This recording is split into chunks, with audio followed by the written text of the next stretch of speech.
Okay, Tuesday, 2nd of January, 2024. How cool is that? Now, how to run a marathon. That's what I wanted to talk about. Had an idea to discuss that a few days ago, but nonetheless we're here. How to run a marathon. So, it's a long journey. You know how many kilometers and miles it is? You should know that by now. You have to practice it bit by bit, step by step.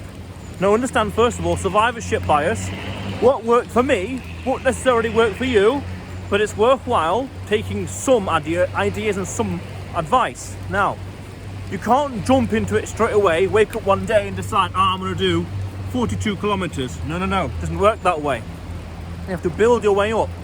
What I did, in March 2022, I did a 10K. And before that, I was training for like a month or so, every day, 10K, building my way up. And then 6 months later or so, in November 2022, I did a half marathon after doing 2 half marathons twice a week in the evenings, consistently at times, all together. Not like 5 here, 5 there, 5 here. No, you work your way up. Then in January 2023, I started training for a full marathon by every week. Well, first of all, getting back to 22 kilometers. Then every week after that, running 3 kilometers more every week, until I got to the stage where I could do 42 like that.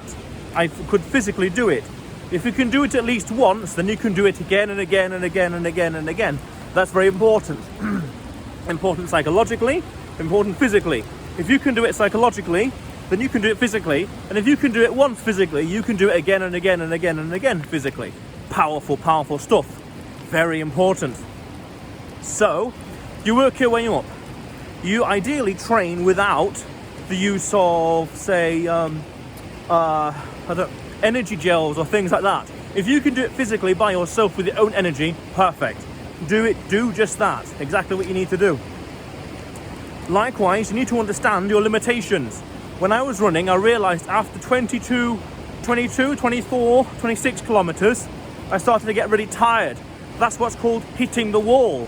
There's a great film by Nick Frost and, I've got the names now, Nick Frost something or other, 2006 or so, called Run Fat Boy Run. In that film, it highlights this concept called the wall, which figuratively hit. They find their limitation. So you have to find your limitation and work around it. That's very important as well. For me, after 26 kilometers, I then had to walk a little bit or slow my pacing down much more, but I was still consistent. That's what matters. So you have to work your way up, and that for me it took over a year because I was doing other things. I did a 10K race back in May 2023, and then in July 2023 I did my full marathon. So you work your way up. You don't just dive into it. No. Then you figure out your limitations and work around them. Very important. So work your way up bit by bit, step by step, kilometer by kilometer, so you can then physically do it and mentally.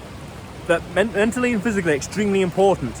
Because this is important, when you can do it once, you can do it again and again and again and again and again. That's extremely important, that's fundamental. And then figure your limitations, that's it.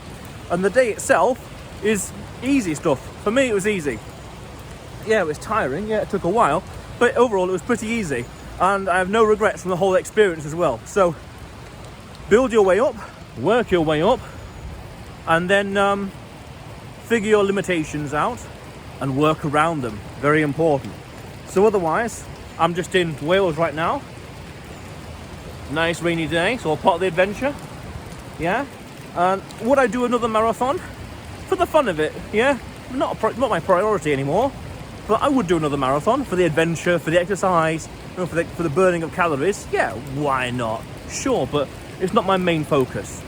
Mountains for now. Mountains are, and then take it from there. But otherwise, you'll see me tomorrow.